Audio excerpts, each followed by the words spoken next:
गंगा जी की अवतरण की कथा बड़ी सुंदर कथा है, बड़ी शिव की बड़ी सुंदर महिमा है मेरे भोलेनाथ जी की। ये बड़े निराले हैं, बड़े प्यारे हैं। सुखदेव महाराज राजा परीक्षित को कथा में श्रवण कराए थे कि राजन्य, ये राजन्य, एक बाहुक राजा के यहां सगर पुत्र का जन्म हुआ। राजा सगर की 2 पत्नियां थीं, बड़ी सुंदर रानियां थीं। एक रानी का क्या नाम था? केसरी, और दूसरी रानी का जो नाम था सुमितीय। अब एक रानी के जो एक पुत्र थे असमंजस, और दूसरी रानी के कितने पुत्र थे? 359 पुत्र। अब दूसरी रानी के 60 नहीं सॉरी दूसरी रानी के कितने पुत्र थे? 60,000। कितने पुत्र? 60,000।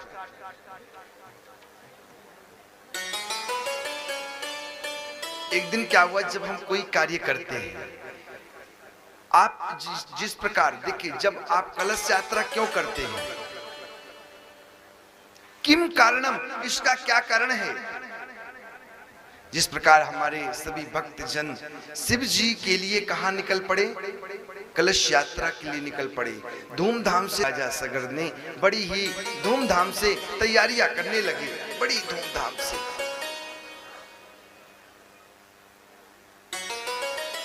बड़ी धूमधाम से तैयारियां किए, और यज्ञ करने से पहले क्या करते हैं? जिस प्रकार आपने रथ यात्रा की, कलश यात्रा की, उसी प्रकार उन्होंने क्या किया? घोड़ा को छोड़ दिया। तो इंद्र कहते ना कि कुछ न कुछ, जब यज्ञ होता है तो विघ्न डालने वाले भी कोई न कोई निश्चित होता है। अरे क्या हो रहा है, ये क्या कर रहे हैं? लोग मन में सोचते हैं कि नहीं, हर साल तो भगवान की कथा होती है। अरे पागलो, हर साल तो कथा होती है, सबके भाग्य में नहीं मिलती। एक बार नहीं, 1000 बार सुनिए।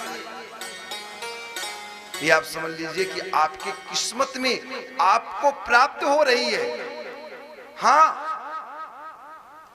अब जैसे जिस प्रकार इंद्र के मन में छल आ गया, कहीं राजा सगर यज्ञ कर लिया तो मेरा कहीं राज्य पाठ ना छीन ले, और कहीं राज्य पाठ छीन लिया तो मेरा सब कुछ खत्म हो जाएगा। इंद्र ने क्या किया? इंद्र जो है उस घोड़े को ही चुरा लिया, और कहां ले जाके बांध दिया? कपिल मुनि के आश्रम के पीछे। कपिल मुनि कौन थे? 24 अवतारों में से द्वापर युग के कपिल मुनि 24 अवतारों में से एक अवतार है।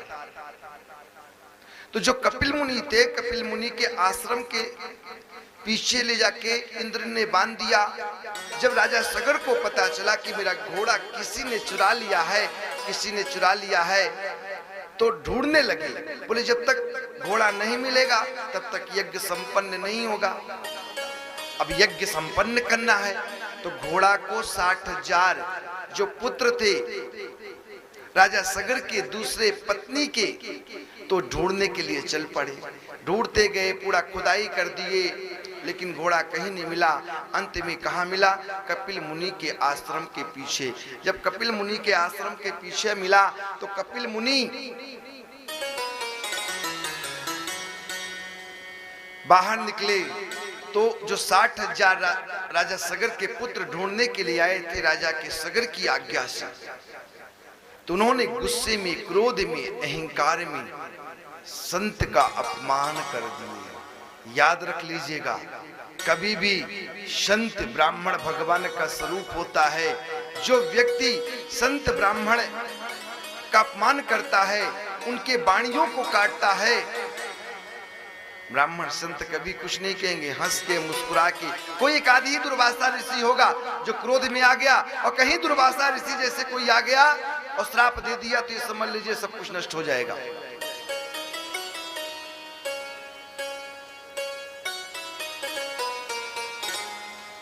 यहाँ पे जो है कपिल मुनि को कभी क्रोध नहीं आया, लेकिन जब किसी संत महात्मा का आप अपमान करेंगे तो अंत में क्या होगा, उसका फल क्या मिलेगा। कपिल मुनि का जैसे अपमान किए, किसी ने घोड़ा चुराया, पत्थर उठाया, लेकर के सर में धड़ाम से मार दिया, कपिल मुनि की जैसे मस्तक में लगा, त्रिनेत्र खुला और अपने त्रिनेत्रों से अग्नि से 60,000 राजा सगर के पुत्रों को वहीं पे भस्म कर दिए और सभी की मृत्यु हो गई। जब राजा सगर को पता चला,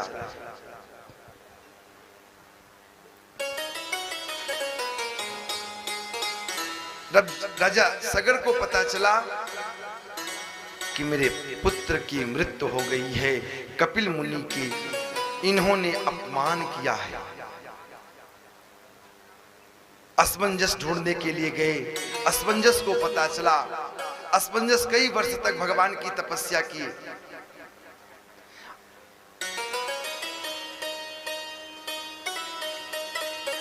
एक बार जोर से राधे बोलेंगे, बोले शंकर भगवान की। देखिए, कथा में बैठ करके हम सभी से यही प्रार्थना करते हैं, आप कथा प्रेम से श्रवण करें और जिन्हें भोलेनाथ जी जिस भक्त को काम दिया है वो अपना प्रेम से काम करें। और यहाँ पे कथा में आप वार्तालाप करेंगे तो कथा जो है न सुनाने में आनंद आएगा न सुनने में आनंद आएगा, है कि नहीं प्यारे? बड़े प्यारे हैं तो बड़े प्रेम के साथ हल्का सा तो बढ़िया निकालिए।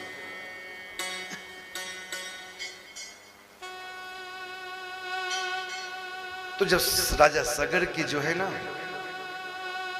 60,000 की जब पुत्रों की मृत्यु हो गई, राजा सगर को पता चला कि मेरे पुत्रों की मृत्यु हो गई है, मेरे पुत्र जो है संसार छोड़ के चले गए हैं और किसका अपमान किए हैं? संत का। याद रख लीजिएगा, आपके द्वार में कोई भी ब्राह्मण संत आता है ना, क्योंकि आप कौन है? राजा हैं। ब्राह्मण तो आपके द्वार में आता है भिक्षाम देहि, जो आप देते हैं हम सबका परिवार घर चलता है। ब्राह्मण किसके लिए प्रार्थना करता है बोलिए? सारा दिन बैठा रहता है मंदिर में, भक्तों के लिए तो प्रार्थना करता है। आजकल मैं यहाँ की बात नहीं कर रहा हूँ, मैं दिल्ली में हर जगह कई जगह बात करता हूँ, देखता हूँ मैं मंदिरों में जो ब्राह्मण सेवा करता है उस ब्राह्मण का ही अपमान करते हैं। अरे जहां ब्राह्मण है, जहां संत है, जहां महात्मा है,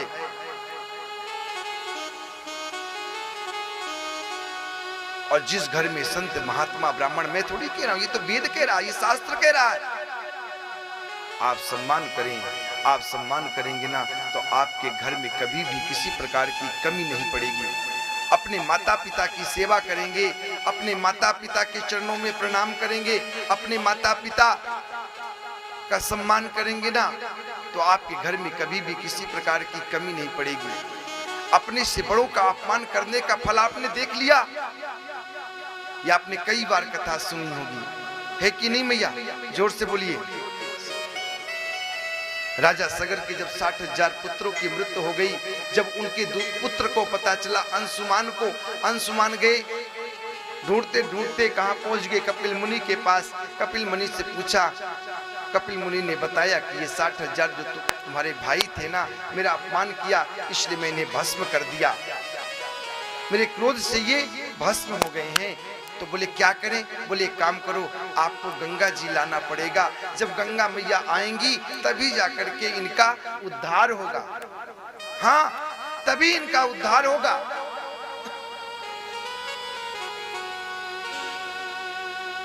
तब जाके इनका उद्धार होगा।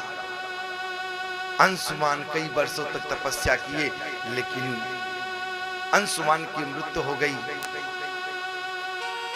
असमंजस हुए, असमंजस की भी मृत्यु हो गई। उनके पुत्र दिलीप हुए। दिलीप की 2 पत्नियां थी। दिलीप भी कई वर्षों तक भगवान की तपस्या किए। दिलीप भी, उनकी भी एक दिन मृत्यु हो गई, लेकिन गंगा जी को लेकर के नहीं आ पाए। हाँ, गंगा जी को लेकर के नहीं आ पाए, भटकते रह गए, भटकते रह गए। उनकी जो दो पत्नियां थी ना, आपस में संघर्षण करके जब पुत्र की उत्पत्ति हुई तो न हड्डी था न मांस था, लेकिन सभी देवी देवता ब्रह्मा जी की कृपा से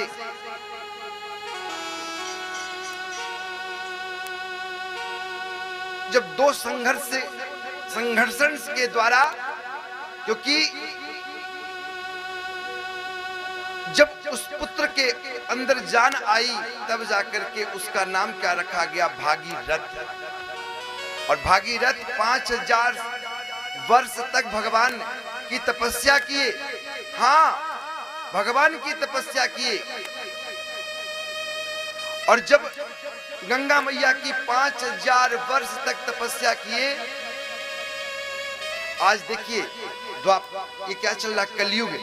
कलयुग में केवल आप भगवान का थोड़ा सा भी प्रार्थना कर देते हैं ना, शिव जी के शरण में आकर के ना, तो भोलेनाथ जी कहते हैं तू मुझे प्रेम से पुकारा है तो मैं तेरे हर कष्टों को दूर कर दूंगा। तू मुझे प्रेम से बुला तो सही, तू मुझे याद तो कर।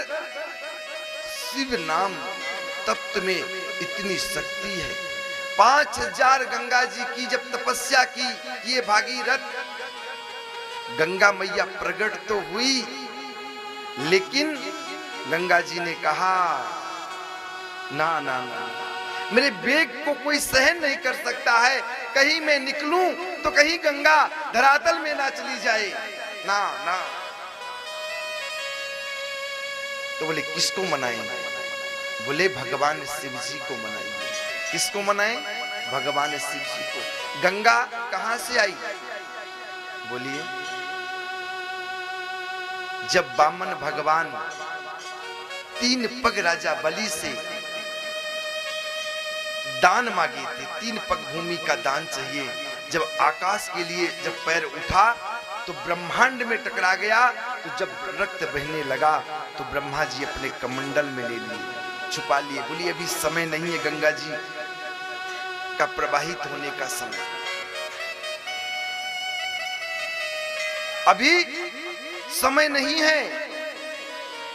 तब भगवान शिव की तपस्या करने लगे राजा भागीरथ, घोर तपस्या किए। भगवान शिव जी प्रसन्न हो गए कि ध्याये नित्यम महेशम रजतगिरिनिभं चारु चंद्रावसंतम रत्ना कल्पो जुलांगम परस मृगवरा भीति हस्तम प्रसन्नम पद्मासीनम समन्तासुरगणैर व्याघ्र कृतिम बसानम विश्वाद्यम विश्ववंद्यम निखिल वयनम पंचवक्त्रम त्रिनेत्रम। साक्षात परम पिता परमेश्वर जगत के रक्षक पालन करता भगवान शिव जी प्रकट हो गए। बोले मांगो, क्या मांगना चाहते हो? मांगना मैं ये चाहता हूं कि आप जो है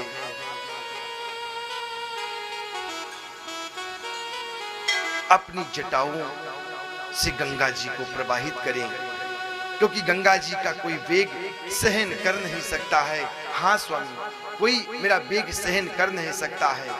तब भगवान अपने जटाओं में जटाटवी गलज्जल प्रवाह पावितस्थले गले वलम विलंबितां भुजंग तुंग मालिकाम और डमट डमट डमन निनाम। आगे आगे भागीरथ और पीछे पीछे गंगा जी। और गंगा जी कहां से बह रही हैं?